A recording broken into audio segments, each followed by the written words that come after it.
What's up guys? A lot of you have been asking me about MkLeo's Greninja. What do I think about him picking it up? What can he be doing better? Should he just drop Joker and play Greninja? All of these, especially the last one, are valid questions. I'm an absolute monster when it comes to analyzing interactions and replays, but when it comes to YouTube content, I don't think having me sit in my room with a bucket of popcorn saying nice back air every 3 minutes would be considered entertaining. So if you want to see the 181, yes, 181 page write-up I did on MkLeo's set against Epic Gabriel, it'll be linked in the description. Alright, without further ado, let's get into it. MkLeo is currently ranked as the best player for Smash Ultimate and has been ranked first on the PGR since spring 2019.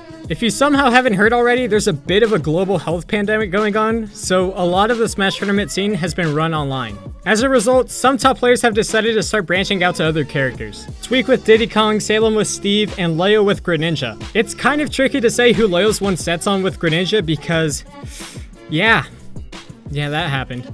So let's say that he's done really well against players like Sinji, Leon, Epic Gabriel, and 8-Bit Man. Compared to other players like Oishi Tofu, Some, and Ice Studding, Leo has a pretty aggressive take on Greninja. He's not Venia by any means, but he doesn't play very passively all that often. Instead of staying outside of his opponent's burst range and pestering them with moves such as Water Shuriken and Space Forward Air, he really likes to force interactions. This translates into his disadvantage, and he'll try to land on top of his opponent to reverse the situation. This works out for him sometimes, but other times it gets him punished. Okay, what makes Leo stand out compared to other Greninjas? This probably comes from Leo being a top-level Smash player, but he's really good at weighing interactions. What do I mean by that? Something that a lot of Greninjas can struggle with is being too flowcharty with their interactions, and they'll often take damage over positioning and advantage. Let's look at our early percent dash attack confirms. At 0, you can get dash attack roar back air for 24%, or you can get dash attack up smash for 34%. Now which one seems more appealing? Probably up smash since you get more damage, right?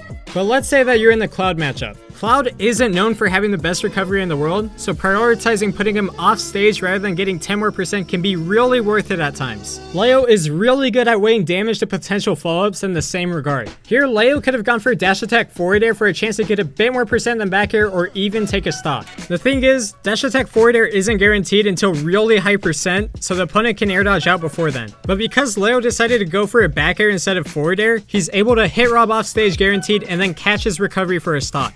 In his set against Leo plus the letter N, he does the same thing. He sees that he could go for forward air after dash attack, but he sticks to the back air so that he can push his advantage to get into a position where he can ledge trap Leon. Something that stands out about Leo's Greninja is that he's great at juggling and has insane up air usage. Especially with platforms, he gets so much momentum off of just this one move. This goes back to what I said about weighing interactions, but Leo has great recognition as for when to use up air or fast fall up air. Imagine if any of these up airs were fast falled. Leo would have to cover 4 different tech options and risk getting less damage compared to just up air ladders. With a platform here, he sees that he has the opportunity to get a guaranteed 30% and he takes it. The same thing happens here. Leo sees that the platform is in a good position to let him follow up after up throw up air, so he uses this to push his advantage state. After this, Leo short hops to bait out an air dodge from Leon and is able to reset the cycle. Something to point out, notice how he's fast falling just as he connects the launching hitbox of up air. Up air doesn't auto cancel from short hop, so he's intentionally fast falling so that he can hit the ground and enter landing leg sooner.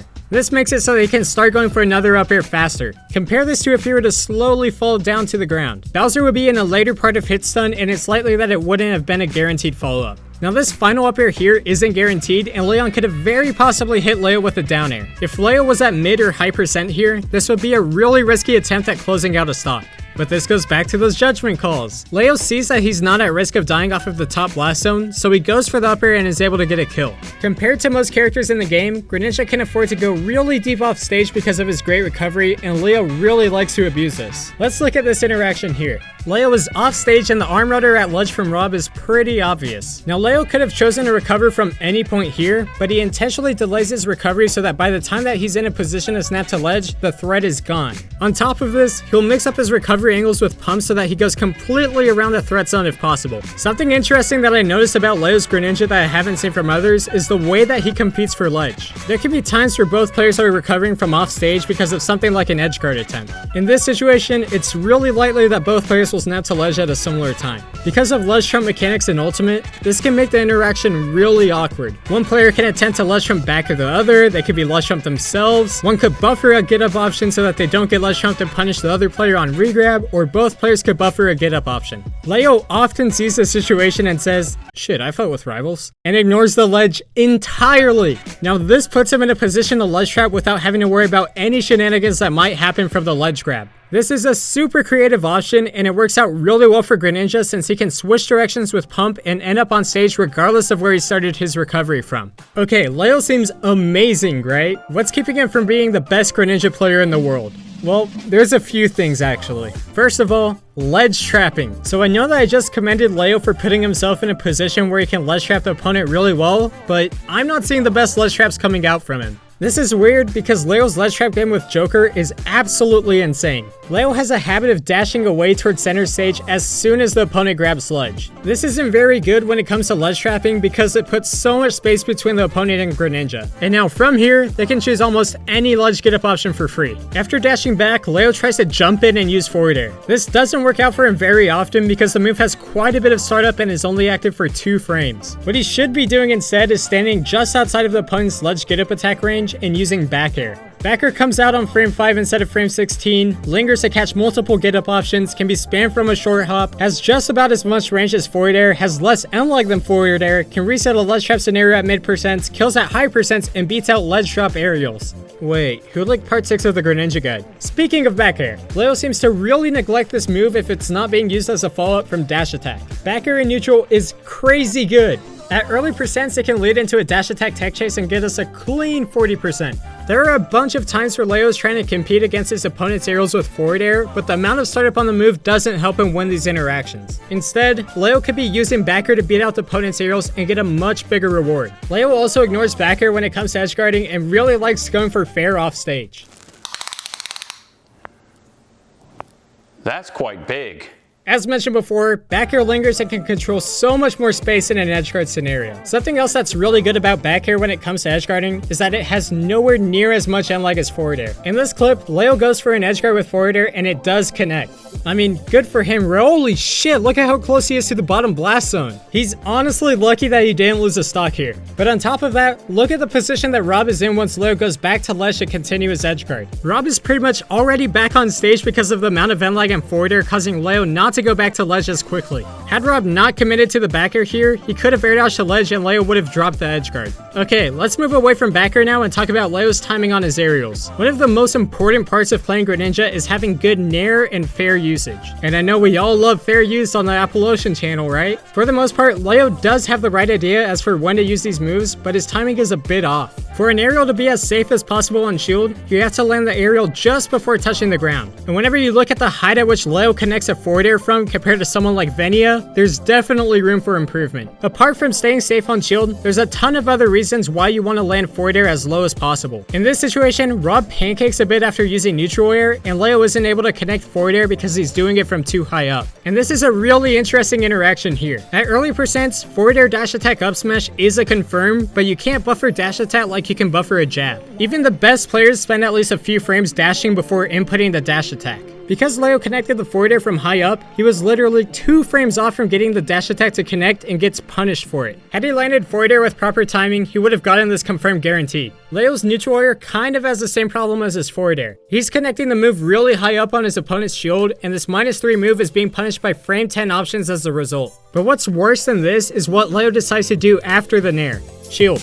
First of all, shielding isn't a very good option for Greninja because our out of shield options are among some of the worst in the game. Leo tends to land nair on the opponent's shield and puts himself in shield right after. With the exception of maybe Bowser's Uppy out of shield, this isn't a very good option to go for. Greninja has some of the best overall movement in the game, and Leo putting himself into shield really limits how he can move around his opponent. Instead of pressing the shoulder button, he could be dashing away and whiff punishing the opponent's non-guaranteed out of shield option. This is what people struggle with the most when trying to pick up Greninja. Especially coming from Joker, who oftentimes plays neutral by just tossing up his shield, this can be a really tricky transition for Leo. Surprisingly, one option that Leo out of all Greninjas showcased really well was using defensive jabs instead of shielding. There were times where Leo would be pressured by Rob's down tilt and he'd go into shield immediately. This resulted in him getting grabbed the entire set that he played against Gabriel. However, Rob's fastest grounded option is down tilt on frame 3, and Greninja's fastest grounded option is jab, also on frame 3. Seeing that he was stuck in this position here, Leo could have opted to jab out of disadvantage and intercept Rob's attempt at a run up down tilt or grab. Even if jab were to connect on Rob's shield, this in itself would serve as a mix-up. Leo could go for the 2 jabs and run away as Rob has his shield up and is waiting for jab 3 before going for a punish. This also works really well in clank situations. Since Rob's fastest attacking option here is on frame 3, he doesn't have an answer to avoid clanking other than putting himself into shield or rolling away, which gets Greninja out of the situation entirely. This worked out really well for Leo here, and unfortunately, he didn't abuse it enough during the entire set. Leo's tech chases with Greninja are lacking a tiny bit. Whenever he does a fast hold up air, he'll go for a down tilt almost immediately. Now, it's good that he's recognizing that the opponent might tech, but he's timing his down tilt in a way such that the opponent is in their invincibility frames and it ends up whiffing. What he could be doing instead is a dash forward down tilt. Instead of covering just no tech and tech in place, this also covers tech away and makes it so that whenever you do input the down tilt, it's timed in a way to connect after the opponent is out of their tech invincibility frames. Remember that video I just uploaded on tips to help improve your Greninja? I think Leo might want to watch that. There are a ton of situations in which he forces a platform tech chase, but doesn't choose the best option to follow up with. Let's compare this platform tech chase to this one. They're playing a very strong neutral. Oh, nice. That's great. Oh, 53% conversion from that. Stops in.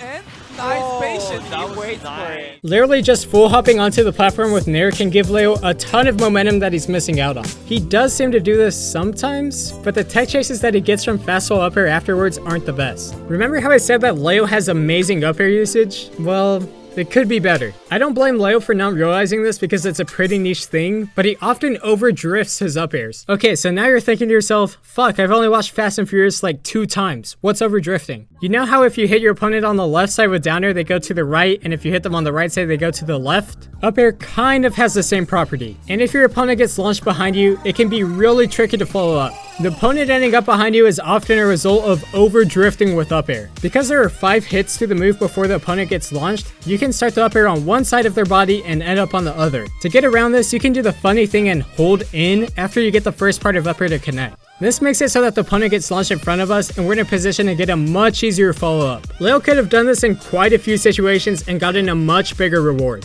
His up air usage is already amazing, so imagine if he starts implementing this. Yeah, Vin Diesel would be proud. Alright, that's all I had to say about his weaknesses. So final thoughts. Leo's Greninja is clean, dude, and it's definitely a joy to watch him play. Him picking up Greninja also brings so much well-deserved attention to our character. A lot of people just see Greninja and think dash attack, but there's a ton going for us other than the one move, and Leo's doing a great job of showcasing what we're capable of. Something else I wanted to reflect on is the fact that despite Leo being the best Smash Ultimate player, he still has a ton of room for improvement with Greninja. So if you ever thought that Greninja was easy, wrong. There's always room to improve, so don't be discouraged from analyzing your own gameplay and noting your faults. If you want an example of what I consider to be a well-analyzed replay, you can take inspiration from the write-up I made linked in the description. Hell, I really hope I didn't write 180 pages for nothing. Time to wrap up this video. This was actually a really fun one to work on. I'm trying to branch out with my content a bit, so let me know if you guys would want to see something like this as a series. And if so, comment telling me which Greninja player I should analyze next. Also, if you want to send this to MkLeo, that would be pretty damn cool. But please guys, be respectful and don't spam his inbox with the 2 words I'm about to say here. Alright, take care guys, I'll catch you all in the next video. And as always, hold in.